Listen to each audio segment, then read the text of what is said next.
With the room's overhaul update indoors being announced, many players were quick to realize it likely wouldn't come to fruition in a couple of months. I was one of those players, so instead of being normal and waiting for the update like everybody else, I've decided to create my own version of it. I have developed 3 new groundbreaking feature concepts for the room's update, and in this video I want to show them all to you viewers.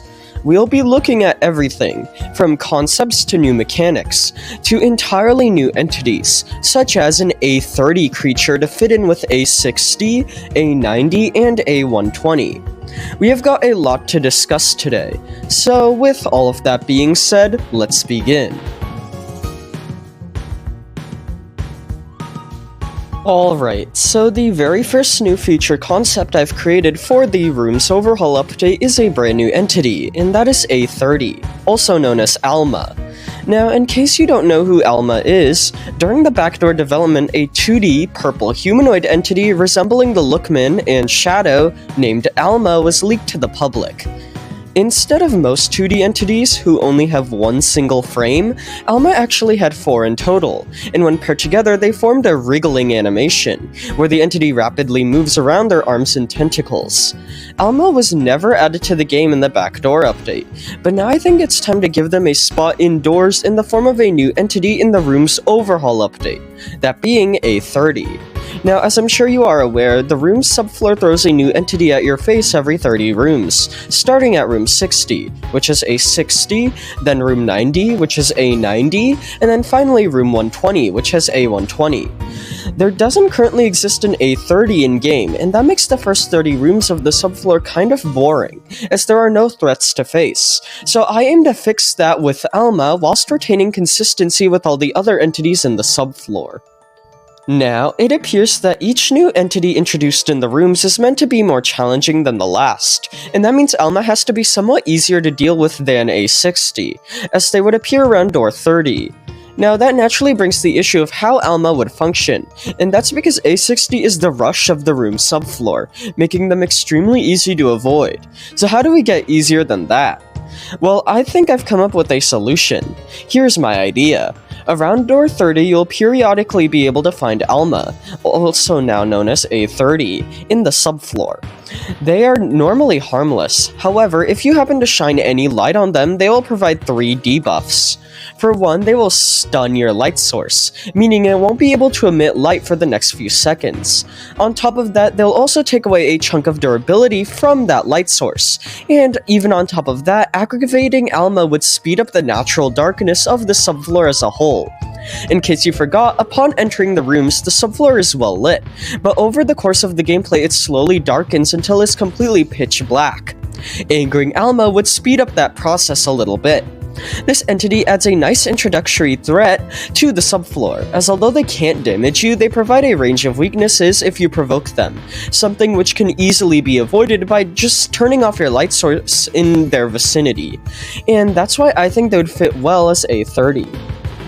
Moving on, the next new room's overhaul concept I've created is the fridge. Now, as you may be thinking, Cheddar, there's already a fridge in the rooms, but I've decided to give it a complete visual and functional makeover. As I'm sure you're all aware, throughout the rooms you can find lockers which you can hide inside of in order to protect yourself from entities. Although these lockers look fairly typical, the fridge in the break rooms also acts as a locker too, but they are white in color instead of gray. Now, entities can't actually spawn in break rooms, meaning these fridges don't ever get any use, so as I've said, I've decided to completely remake them. Now, whenever you enter a break room, you'll notice the fridge has a new metallic gray exterior, and most notably, there is a giant lock preventing you from opening the doors. What's up with that?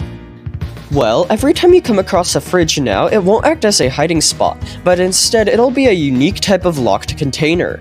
Each fridge will spawn with a lock, and if you open that lock by using a lockpick, you'll gain access to the contents inside of the fridge, and that, as expected, is food. Every major food item in the game, ranging from bread and cheese to smoothies and green soda, has a chance of spawning in these new fridge containers.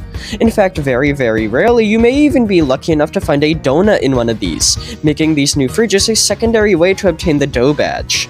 Lastly though, the fridge also has the chance to obtain vials of starlight inside of them, acting as a way for players to get the momentary speed boost throughout the subfloor from these vials.